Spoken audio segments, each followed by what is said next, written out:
जब मुगल काल के दौरान बादशाह औरंगजेब का अत्याचार बढ़ता ही जा रहा था, तो श्री गुरु गोविंद सिंह जी ने मुगलों का सामना ईंट का जवाब पत्थर से दिया। उन्हें ऐसे वीरों की तलाश थी जो उनके साथ अन्याय का सामना वीरता और बहादुरी से कर सके। उस समय सिखों के 10वें गुरु श्री गुरु गोविंद सिंह जी ने श्री आनंदपुर साहिब के विशाल मैदान में सिख समुदाय को आमंत्रित किया। उस स्थान पर गुरुजी के लिए तख्त बिछाया गया।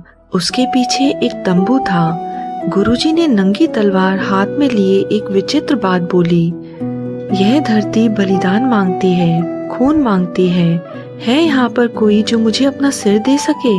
तभी भाई दयाराम नामक व्यक्ति जो लाहौर निवासी थे, गुरुजी के सामने झुककर बोले, मैं अपना सिर आपके सामने समर्पित करता हूँ।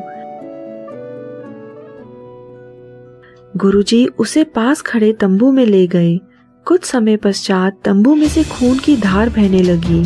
तंबू से खून बहता देख बाहर जनता में सन्नाटा छा गया।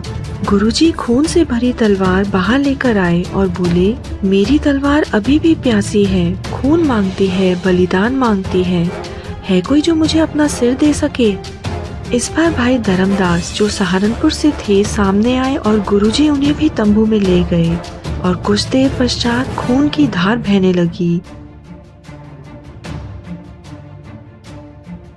इसके पश्चात भाई हिम्मत सिंह, भाई मोहकम सिंह और भाई साहिब सिंह ने अपना सिर गुरुजी के सामने समर्पित कर दिया।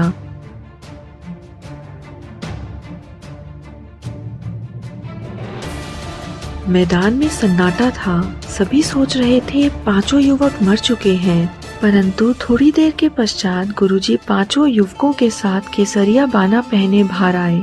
5 युवक वही थे जिन्हें गुरुजी अपने साथ तंबू में ले गए थे।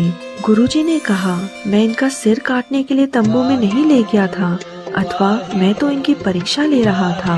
गुरुजी ने ऐलान किया कि यह 5 आज से मेरे पंच प्यारे हैं। बैसाखी के इस पावन दिन में खालसा पंथ की स्थापना हुई थी और सिख धर्म को पंच प्यारे मिले थे। जनवरी के सर्द माह में सिखों के 10वें गुरु श्री गुरु गोविंद सिंह जी का जन्म पटना बिहार में हुआ। आज हम उन्हीं के बारे में सभी को उनके जीवन का एक किस्सा बताने जा रहे हैं, जिसे जानने की आपको इच्छा जरूर होती होगी। चिड़िया नाल जब बाज लड़ावा, ता गोविंद सिंह नाम कहावा। एक दिन गुरु गोविंद सिंह जी अम्बाला शहर के बाहर जा रहे थे।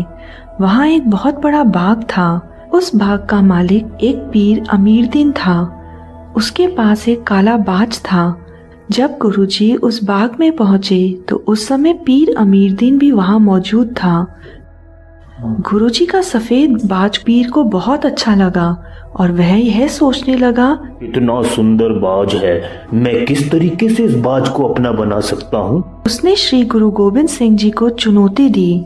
मैं तुम्हें इस बात की चुनौती देता हूँ कि मेरे काले बाज से तुम अपना सफेद बाज लड़वाओ। जिसका बाज जीतेगा वह इन दोनों बाजों का मालिक हो जाएगा। गुरुजी पीर अमीरदीन की मंशा को भाप गए थे। उन्होंने ऐसा करने से मना कर दिया और कहा कि वह पीर के बाज से बाज को नहीं, चिड़िया को लड़वाएंगे। पीर गुरुजी की बात को सुनकर हंसने लगा। क्या बात करते हो मियाँ, चिड़िया से बाज को लड़वाओगे? कभी ऐसा भी हो सकता है। चिड़िया नाल जब बाज लड़ावा, ता गोविंद सिंह नाम कहावा। गुरुजी ने अपनी कृपा दृष्टि पेड़ पर बैठी 2 चिड़ियाओं पर डाली। दोनों चिड़ियाओं ने बड़ी हिम्मत से लड़ाई की और अंत में बाज को जान से मार दिया।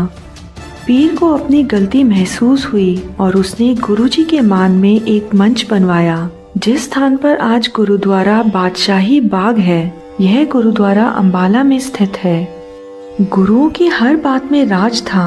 आप जानते हैं कि गुरु गोविंद सिंह जी अपने साथ सफेद बाज क्यों रखते थे? बाज अपने आप में एक खालसा का प्रतिनिधित्व करता है। आज हम आपको बताएंगे कि बाजा वाला अपने साथ बाज क्यों रखते थे। पहला, गुरुजी के सिंघों को कोई बांध नहीं सकता। वो या तो मरेंगे या मारेंगे, पर गुलाम नहीं बनेंगे। इस प्रकार बाज या तो आजाद रहेंगे या कैद में मर जाएंगे, परंतु अपनी आजादी के साथ समझौता नहीं करेंगे। दूसरा, जिस तरह से सिंह बहादुर, हिम्मत वाले व अपने साथ हमेशा कृपाण रखते हैं। मुश्किल पलों में बिना वक्त गंवाए अपने दुश्मनों पर आक्रमण करते हैं और उन्हें बचने का मौका तक नहीं देते। उसी प्रकार बाज भी अपने शिकार को अपने हथियार रूपी पंजों से बचने का मौका नहीं देता। तीसरा, सिंह अपने हाथ किसी के सामने नहीं फैलाता। वह कर्म में विश्वास रखता है, मेहनत करेगा, मजदूरी करेगा, परंतु कभी मांग के नहीं खाएगा। उसी प्रकार बाज अपना शिकार खुद करता है। वह मुर्दाखोर नहीं होता, यानी वह किसी दूसरे के द्वारा मारे गए शिकार को कभी नहीं खाता। चौथा, गुरुजी के सिंह चाहे जितनी मर्जी ऊंचाई पर पहुंच जाएं, धन कमाएं, परंतु वह हमेशा नीवे रहते हैं, जमीन से जुड़े रहते हैं। सिंह मर्सिडीज में आएगा पर गुरुद्वारे के जोड़ाघर में सेवा करेगा। उसी प्रकार बाज उन पक्षियों में है जो सबसे ऊंचा उड़ सकते हैं, परंतु आसमान की ऊंचाइयों में वो जमीन की एक एक हरकत पर नजर रखते हैं। वह ऊंचाइयों में जमीन को नहीं भूलता जहाँ से वह आया है। पांचवा, गुरु के सिंह इंसानों से प्यार करते हैं। उनका प्यार किसी विशेष ध्यान से नहीं होता। जहाँ उनकी जरूरत होती है वो अपनी सेवा देने वहाँ पहुँच जाते हैं। सिखों के जितने गुरु हुए वो हमेशा भ्रमण करते रहे ताकि ज्यादा से ज्यादा लोगों में अपने विचार पहुँचा सके। उसी प्रकार बाज को विशेष स्थान से प्यार नहीं होता। वह अपना कोई स्थायी घर नहीं बनाता। थोड़े समय किसी स्थान पर रहता है और फिर दूसरे स्थान की ओर कूच कर जाता है। छठा, गुरु के सिख आलसी नहीं होते। वह हमेशा लोगों की मदद करने के लिए तैयार रहते हैं। उसी प्रकार बाज हमेशा सतर्क रहता है।